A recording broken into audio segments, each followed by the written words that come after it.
발톱이 노랗게 변하고 두꺼워지기 시작했다면 지금 이 순간이 마지막 기회일 수 있습니다.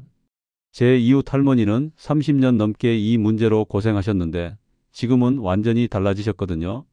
오늘 제가 알려드릴 세 가지만 기억하시면 됩니다. 무좀균이 왜 발에만 집중적으로 생기는지, 그 원인, 집에서 할 수 있는 실질적인 발 관리법, 그리고 병원 치료가 반드시 필요한 시점과 보험 적용되는 치료들까지. 이 세 가지만 제대로 알아도 평생 발 건강 걱정 없으실 겁니다. 건강 나침반 365입니다. 요즘 구독자분들께서 발 건강에 대한 질문을 정말 많이 주시더라고요. 특히 어르신분들이 발톱색이 변하고 두꺼워졌는데 이게 자연스러운 노화 현상인지 치료해야 하는 건지 혼란스러워 하시는 경우가 많았습니다. 그래서 오늘은 발 건강, 특히 발톱 건강에 집중해서 말씀드리려고 합니다. 주변 피부과 선생님들께 여쭤보고 관련 논문도 찾아보면서 일반인들은 잘 모르는 사실들을 꽤 많이 알게 됐거든요. 먼저 우리 발에서 도대체 무슨 일이 벌어지는 건지부터 이해하셔야 합니다. 발톱색이 변하고 두꺼워지는 건 대부분 곰팡이 때문입니다. 의학에서는 백선이라고 부르는데 쉽게 말하면 발에 곰팡이가 자리 잡은 거예요. 근데 신기한 게 뭐냐면요. 우리 몸 어디든 곰팡이가 생길 수 있는데 유독 발에만 자주 생깁니다. 손톱보다 발톱에 압도적으로 많이 생기고요. 제가 자료 찾다가 깜짝 놀란 연구가 있었어요. 제주도에서 평생 바닷물에서 작업하신 해녀 할머니들 조사했더니 발 곰팡이 있으신 분이 거의 없었대요. 이게 그냥 우연일까요? 아닙니다.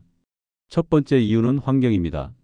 우리 발은 아침부터 저녁까지 신발 속에 갇혀 있잖아요. 저녁에 신발 벗으면 양말이 축축하게 젖어 있던 경험 있으시죠? 발바닥에는 땀샘이 엄청나게 많아서 하루 종일 땀을 흘립니다. 그래서 신발 안은 따뜻하고 습한 온실 같은 환경이 되는 거예요. 양말까지 신으면 곰팡이가 살기 완벽한 조건이 갖춰집니다. 여름철 장마 때 욕실 구석에 곰팡이가 피는 것처럼 우리 발가락 사이에서도 똑같은 일이 일어나는 겁니다. 두 번째는 혈액순환입니다. 심장에서 가장 먼 부위가 어딜까요? 바로 발끝이에요. 그래서 혈액순환이 제일 안 되는 곳도 발입니다. 혈액이 잘 안 돌면 면역 세포들도 발까지 제대로 내려가지 못해요. 곰팡이균이 침입해도 우리 몸이 제대로 대응하지 못하는 거죠. 나이가 드시면 이 혈액순환 문제가 더 심해집니다. 그래서 어르신들이 발 문제로 훨씬 더 고생하시는 겁니다. 젊을 때는 아무렇지 않았는데 나이 들어 갑자기 발톱이 이상해졌다면 단순히 나이 때문만은 아닐 수 있어요. 세 번째는 발톱 자체의 특성입니다.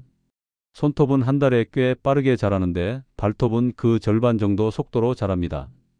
곰팡이가 한번 발톱에 들어가면 새 발톱으로 완전히 교체되는데 1년 넘게 걸리는 거예요. 그 긴 시간 동안 곰팡이는 발톱 속에서 편안하게 살면서 계속 번식합니다. 그럼 우리가 할 수 있는 건 뭘까요? 병원 가서 비싼 치료만이 답일까요? 아닙니다. 전문의 선생님들 말씀 종합해 보니까 생활 관리만 제대로 해도 충분히 예방하고 초기에는 개선할 수 있더라고요. 가장 기본은 발을 건조하게 유지하는 겁니다. 곰팡이는 습한 환경을 좋아하니까요.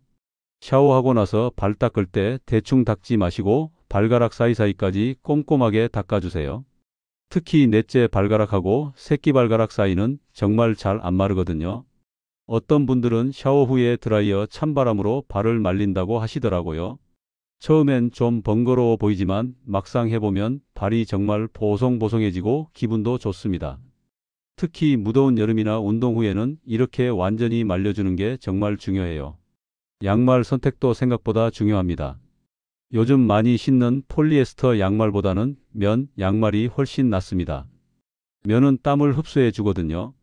대나무 섬유 양말도 괜찮다고 하더라고요. 통풍 잘 되는 소재를 고르시는 게 핵심입니다. 양말은 매일 갈아 신으세요.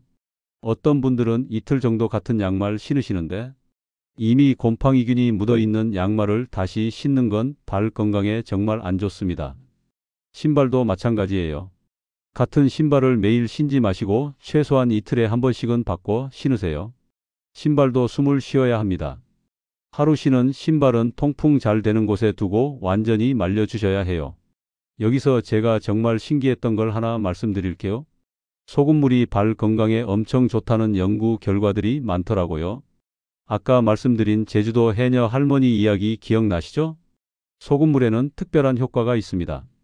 소금은 수분을 빨아들이는 성질이 있거든요. 김장할 때 배추에 소금 뿌리면 물이 나오잖아요. 같은 원리입니다. 곰팡이도 대부분 수분으로 이루어져 있는데 소금이 그 수분을 빼앗아가는 거예요. 집에서 할 수 있는 소금물 발 관리법 알려드릴게요. 먼저 따뜻한 물을 대야에 준비하세요. 발목까지 잠길 정도면 충분합니다. 여기에 굵은 소금을 큰 숟가락으로 2스푼 정도 넣으세요. 물 온도는 너무 뜨겁지 않게 체온보다 살짝 높은 정도가 좋습니다. 손 넣어 봤을 때 따뜻하다 싶은 정도면 딱 맞아요. 발 담그기 전에 먼저 발을 깨끗이 씻어주세요. 그 다음 소금물에 발을 담그고 10분 정도 있으면 됩니다. 이때 그냥 가만히 있지 마시고 발가락을 움직여주세요. 쫙 폈다가 오므렸다가 반복하면 발가락 사이사이까지 소금물이 잘 스며들어요. 10분 후에는 깨끗한 물로 헹구시고 가장 중요한 건 완전히 말리는 겁니다. 수건으로 꼼꼼히 닦으시고 발가락 사이 물기까지 전부 제거해 주세요. 습기가 조금이라도 남으면 오히려 곰팡이가 좋아하는 환경이 되거든요. 이 방법을 일주일에 2번 정도 하시면 좋습니다. 너무 자주 하면 피부가 건조해질 수 있으니까 적당히 하시는 게 중요해요. 소금물 발 관리 후에는 보습제 발라주시면 더욱 좋습니다. 또 다른 방법으로는 베이킹소다를 활용하는 것도 있어요. 베이킹소다도 습기를 흡수하는 성질이 있거든요. 빵 만들 때 쓰는 그 하얀 가루 있잖아요. 따뜻한 물에 베이킹소다 3큰술 정도 넣고 잘 저어주세요. 여기에 발을 15분 정도 담그시면 됩니다. 베이킹소다는 소금과 달리 피부를 부드럽게 만들어주는 효과도 있어서 각질 제거에도 도움이 됩니다. 신발 안에 베이킹소다 뿌려두는 것도 좋은 방법이에요. 밤에 신발 벗고 안쪽에 베이킹소다 한 숟가락 뿌려두세요. 아침에 털어내고 신으면 신발 안 습기하고 냄새가 확실히 줄어듭니다. 다만 베이킹소다를 너무 자주 쓰면 피부가 건조해질 수 있으니까 일주일에 2~3번 정도가 적당합니다. 사용 후에는 꼭 보습제 발라주세요. 발톱 관리도 중요합니다. 발톱 깎을 때는 일자로 깎아주시는 게 좋아요. 모서리를 너무 둥글게 깎으면 발톱이 살 속으로 파고드는 내성 발톱이 생길 수 있거든요. 발톱 밑에 때가 끼지 않도록 청결하게 유지하세요.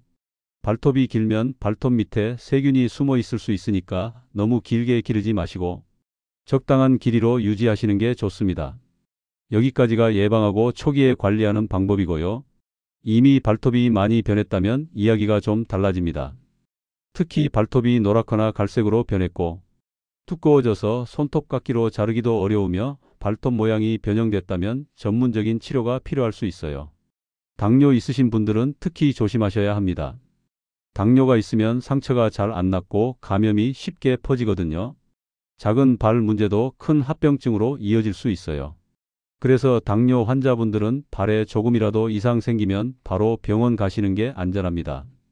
발가락 사이에 상처 났는데 피가 나거나 고름이 나온다면 발 전체가 빨갛게 부어오르고 열이 난다면 주저하지 마시고 바로 병원 가세요.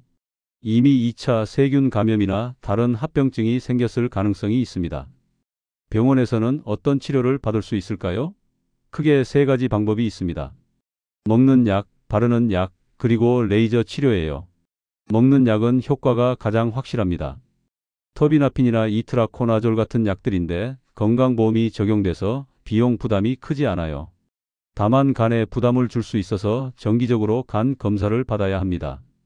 특히 콜레스테롤 약이나 심장약, 정신과 약 드시는 분들은 약물 상호작용이 있을 수 있어서 반드시 의사 선생님께 지금 먹고 있는 약 말씀드려야 합니다.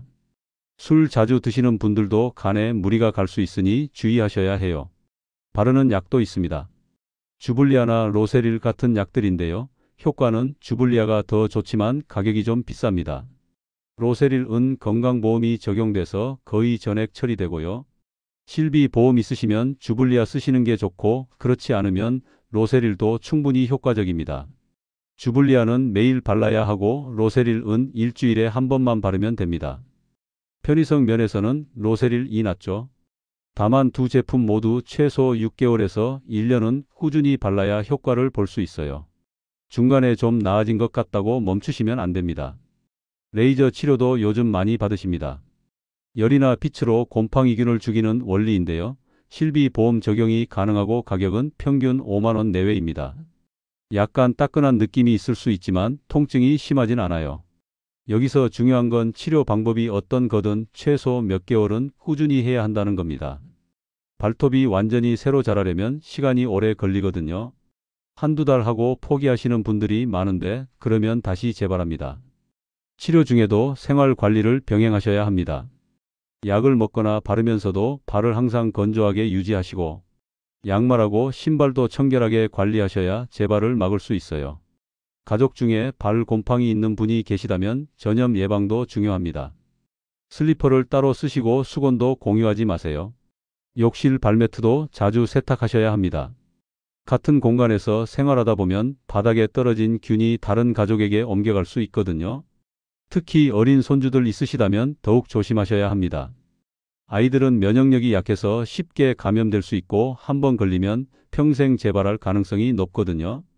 그래서 가족 전체가 발 건강에 신경 쓰시는 게 정말 중요합니다. 혼자만의 문제가 아니라 함께 사는 가족 모두의 건강 문제예요. 지금까지 발 건강, 특히 발톱 건강에 대해 자세히 알아봤습니다. 내용이 좀 길었죠? 그만큼 중요한 주제니까요. 핵심만 다시 정리해 드릴게요. 첫째, 발을 항상 건조하게 유지하세요. 샤워 후 발가락 사이까지 꼼꼼히 말리고 통풍 잘 되는 양말하고 신발을 신으세요. 둘째, 소금물이나 베이킹소다를 활용한 발 관리를 일주일에 2~3번 정도 해주시면 좋습니다. 다만 너무 자주 하면 피부가 건조해질 수 있으니 적당히 하시고 관리 후엔 보습제를 꼭 발라주세요. 셋째, 이미 발톱색이 변하고 두꺼워졌다면 피부과 진료를 받으세요. 건강보험 적용되는 치료법들이 있으니까 비용 걱정은 크게 안 하셔도 됩니다. 다만 최소 몇 개월은 꾸준히 치료받으셔야 한다는 점 기억하세요. 넷째, 당뇨나 혈액순환 문제 있으신 분들은 작은 증상도 가볍게 넘기지 마시고 빨리 병원 가시는 게 안전합니다. 다섯째, 가족 중 발 곰팡이 있는 분이 계시면 전염 예방에 신경 쓰세요. 슬리퍼, 수건, 발매트 등을 따로 쓰시는 게 좋습니다. 발 건강은 전체적인 삶의 질과 직결됩니다. 발이 아프면 걷기가 힘들고 걷기가 힘들면 운동을 못하게 되고 운동을 못하면 전반적인 건강이 나빠지는 악순환이 생기거든요. 특히 어르신분들은 발 건강 때문에 외출을 꺼리시는 경우가 많아요. 발냄새나 발톱 모양 때문에 창피해서 수영장이나 온천도 못 가시고요. 하지만 오늘 말씀드린 내용대로 관리하시면 충분히 개선할 수 있습니다. 나이가 들었다고 발 건강을 포기하실 필요 없어요. 70, 80이 되어도 건강한 발로 당당하게 다니실 수 있습니다. 중요한 건 꾸준한 관리하고 적절한 치료예요. 작은 습관 하나가 큰 변화를 만듭니다. 오늘 저녁부터 샤워 후 발을 더 꼼꼼히 말려보세요. 이번 주말에 소금물 발 관리 한번 해보세요. 당장 눈에 띄는 변화는 없을지 몰라도 몇 주, 몇 달 꾸준히 하다 보면 분명히 달라진 걸 느끼실 겁니다. 여러분의 발 건강을 진심으로 응원합니다. 오늘 영상이 도움되셨다면 좋아요 한번 눌러주시고요. 구독하고 알림 설정도 부탁드립니다.